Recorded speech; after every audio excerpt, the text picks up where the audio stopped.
Buondì frus e fruttes, sei soprans per una nuova recipe? Beh, io sì, io già lavato le mans e metto sul grumal. Allora preparate gli ingredienti che la prepari insieme. Per preparare queste buonissime recipe non scoventin 50 g di farina di cocco, 50 g di farina di flor, 30 g di zucchero, un uovo, 50 g di latte, 50 g di uoli di girasol, miege bustine di levain, ben astai 20 g e gottutis di cioccolate a plager. Impensaisi anche di preparare la scuglielutes di chiarte vuelade e il stamp per las tortutes. Comencin mescedant ben l'uv e il zucchero drent in tune terine. Daspo i giuntin il latte,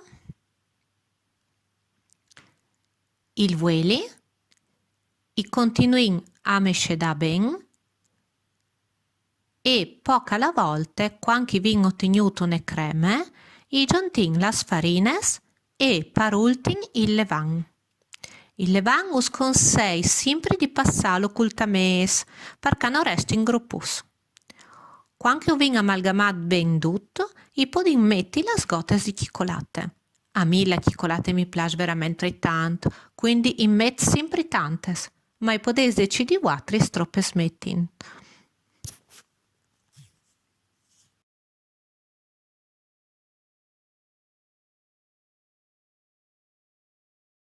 Mettin da spo l'impast drenti tala scudielutis di chiarte for.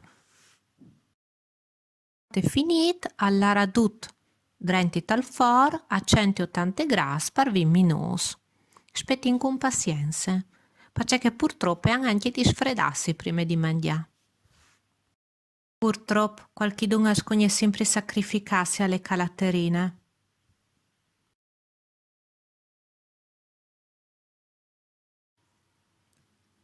Frus e fruttines, o speri che queste recipe us sei piaciute e che anche voi, come me, non vedete l'ora di dare una biele smorzeade a queste buone tortutes.